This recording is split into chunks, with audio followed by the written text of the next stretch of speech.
still up there, still rated high, really trying to make a statement. I think to an extent, I imagine the coach will have said, look, no mistakes, no hiccups here.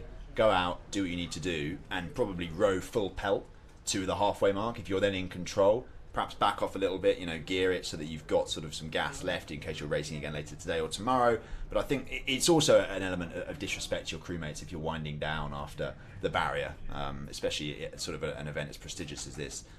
The A crew will want to make sure that they sort of keep on form and sort of keep as respectful as possible, because as you say, Steve, they do have several lengths of clear water now and actually looking really, really strong. Absolutely there, yeah. The overhead shot, you can just see them clearing the puddles there, which while they're still having that rate up there, it's good to see. They're really getting some run on the boat.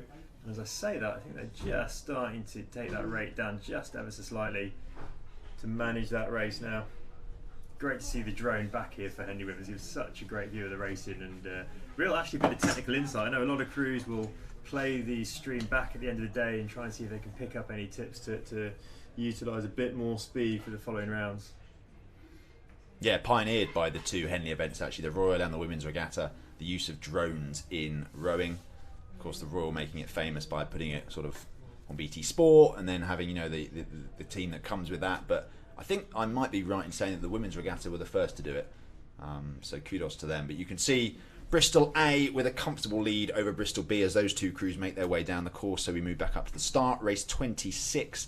Another heat of aspirational Club 8s, and it's Oxford City on the Berkshire station up against Lee Rowing Club on the Buckinghamshire station. And Lee, of course, in that distinctive orange kit, looking really sharp as they come out of the blocks, really together, driving that boat forward.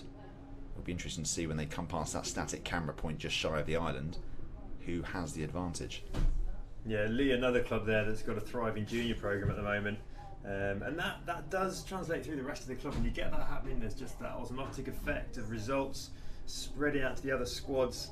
And you can see now, yeah, that lead crew still a high rate and high rhythm, just edging out the City of Oxford as they're coming out from the end of the island. Probably just over a canvas in it at the moment. That's it. City of Oxford also looking reasonably relaxed there. Nice long rhythm. That's good. They've got somewhere to go, somewhere to jack the rate when they need to get back on terms with this lead crew. And also, I'd say from that lead crew as well, very handy blade work. Catches looking nice and sharp as they're going in there. Decent backsplash. Yeah, credit to the coaches there actually. They look really, really, both crews looking really composed and mature. And as you say, Steve, I think the fact that Oxford City have remained sort of quite relaxed and composed in the face of sort of a lead that Lee have established gives them capacity and room to sort of gear as the race progresses. But at the moment, very little to choose between the two crews. I'd say perhaps Lee look like they have the momentum, and momentum is of course such an important thing in competitive sport, but momentum swings like a pendulum and can change at any time. Absolutely. As they come past us here at the barrier, the river starts to open up a bit. Although the booms are going straight, the river actually bends off to the left, slightly opens up, and so that lead crew will start feeling more effect of the stream. So they come past us. Lee's just got 3/4 of a length there now, but it'll be interesting to see if the stream has any effect and that City of Oxford crew is able to start moving back into that lead. This is right up the drone shot. 2/8s taking chunks out of each other down the course, and I think Lee, this is a war of attrition against the City of Oxford. Stroke by stroke, they just appear to be taking inch after inch, and that can eventually wear down the sort of mental fortitude of your opponents. But it also means that it gives your opponents plenty of time to respond. It's not like a move where you go from sort of 0 to 100 in 20 strokes. This is a slow and steady, calculated sort of race here from Lee so far. But as we've seen already, Steve, crews have gone out too hard, too fast. Absolutely, yeah. If City of Oxford want to get on top of this crew, they need to move now. Now is the moment they need to kick in and get back on terms with that lead crew. They'll have a slight advantage if the stream's kicking over. They can make use of that. They'll give themselves a sniff of getting the nose back level with that lead crew, and then it really is all to play for in the last few hundred metres. So we're looking for that City of Oxford crew to bring that rate up now, get back on terms. But Lee, I would say, looking like they're reasonably in control at this point, just holding on to that 3/4 of length lead.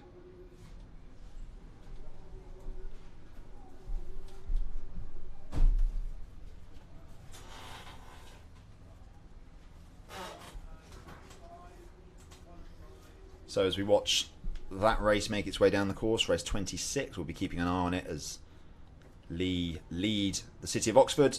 Next race is race 27, Mortlake, Anglia and Alpha Boat Club on the Berkshire station, up against another Agecroft Rowing Club crew. I think that's the third one we've seen so far this morning. So plenty of athletes from that Manchester-based club. And at the moment, you can just see on the bottom left of your screen, leaving the shadows of the island, Agecroft definitely having the better of the opening stages. Absolutely, they've leapt out in front there. Looks like this Agecroft crew is going to be one to watch in the later rounds with a start like that. And as you say, great to see crews coming down from the north of England between Agecroft, Tyne and the others.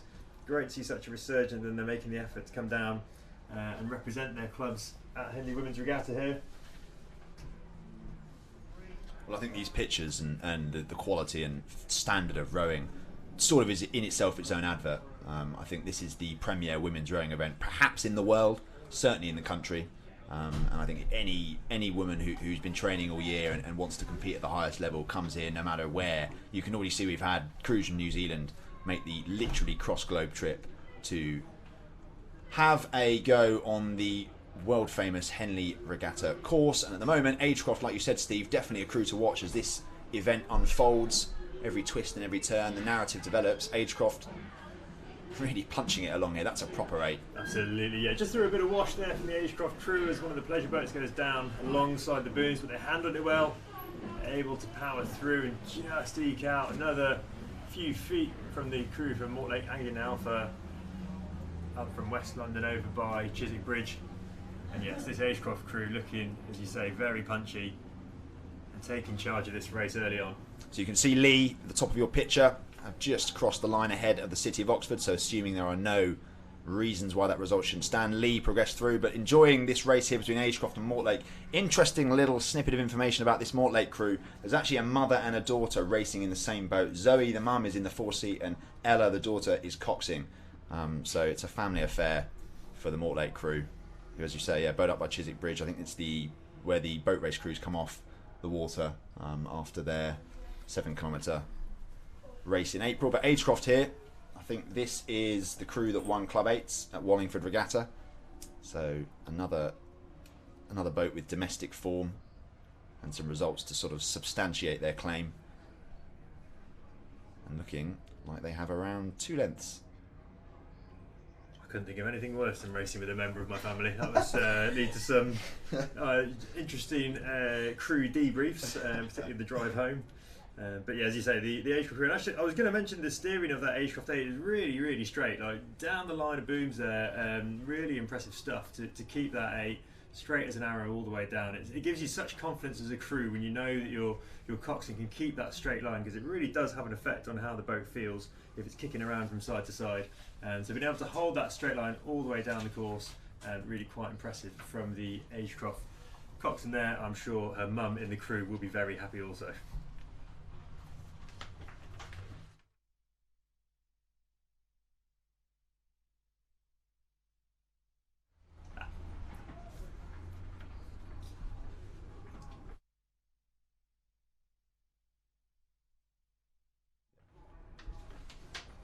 Reliably informed that I've got the crews the wrong way around.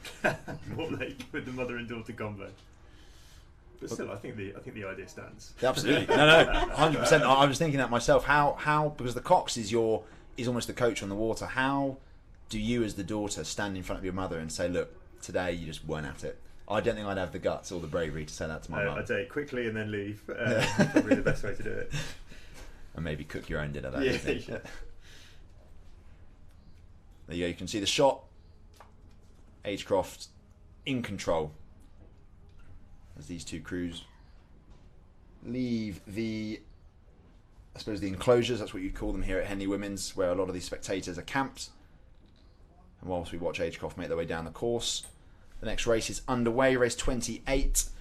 Our last batch of aspirational Club 8 heats, Worcester Rowing Club on the Berkshire station up against a third Thames Rowing Club 8. So no wonder they've got so many athletes competing. That's 3 8s in one category. Thames Rowing Club C. Yeah, Worcester taking on Thames's C